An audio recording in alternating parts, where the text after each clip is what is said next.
Hola de nou, això és un vídeo... No. Hola.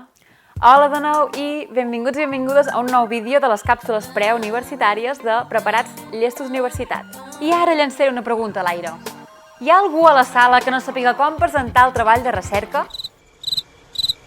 Doncs avui us explicarem tots els requisits necessaris per fer un bon treball de recerca i sobretot per presentar-lo correctament.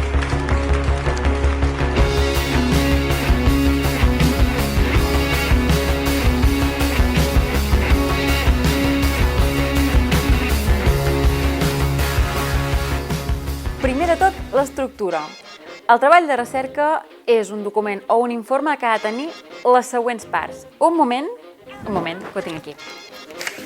Aviam, tenim l'inici, on hi ha la portada, el resum o abstract, per tant, en català i en anglès, i l'índex. Seguidament tenim el cos del treball, on hi tenim la introducció, el nucli de l'informe, conclusions i llista de referències documentals. I per últim, al final, on hi ha els annexos, si és que vols posar-hi annexos. I totes aquestes parts són importants i encara que presentis una part més pràctica del treball, no pots obviar cap d'aquests elements que t'hem mencionat.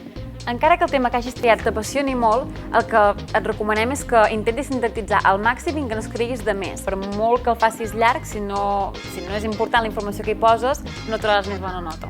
Recorda que el treball de recerca és precisament un treball on s'ha de fer recerca, investigació i trobar molt bones fonts. Per tant, no pensis que per fer un treball on et dediquis a fer un resum bastant extens d'un tema, ja hauràs presentat el treball de recerca i ja està. Sinó que el que has de fer és fer-te una pregunta, o com també li diem, una hipòtesi, és a dir, una pregunta que et facis a l'inici del treball i respondre-la amb la teva investigació.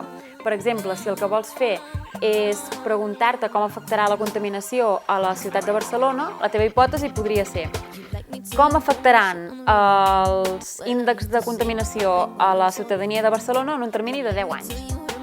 Organitza't des de l'inici i fes un calendari de treball. El que pots fer és posar-te una data límit i dir, doncs aquell dia he d'haver acabat el treball de recerca i sí o sí, l'acabo i ja no hi penso més. I, per exemple, pots posar-te també uns límits de, per exemple, dir la primera part del treball de recerca, dels dies que faré treball de recerca, el dedicaré doncs, a fer recerca i informació. La segona part, a fer entrevistes, enquestes i comentar tot això amb el tutor o tutora. I l'última, a contestar les fonts d'informació, molt important, i a redactar el treball.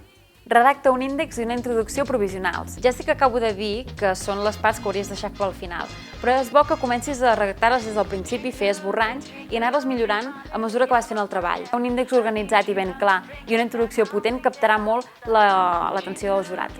Sobretot també no limitis la teva cerca d'informació a internet. Ja sé que pots semblar una bogeria, tu que estàs tot el dia amb el teu mòbil, amb el teu portàtil i que...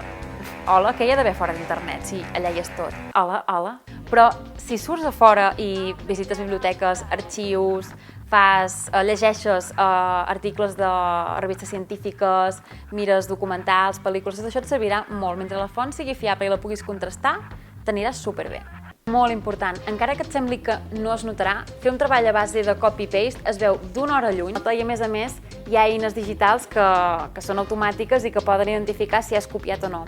Per tant, no basis el teu treball en aquest mètode, busca la informació, contrasta-la i sobretot quan hagis de citar coses de forma literal, per exemple, frases que ha dit alguna persona important o relacionada amb el teu treball, fer-ho sempre entre cometes i citant la font i l'autoria.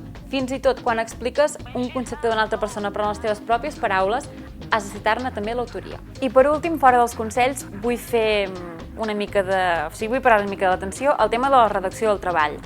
També sembla molt obvi i tal, però sisplau, abans d'entregar el treball, passa'l per un corrector, pot ser el del Word, pot ser el de Softcatalà, que va superbé també, i bé, dues cosetes claus que van molt bé per escriure bé en un treball és fer frases curtes i intentar no explicar més d'un concepte en el mateix paràgraf. Així que res més, tot això és el que us volíem explicar sobre com fer una presentació escrita del treball de recerca.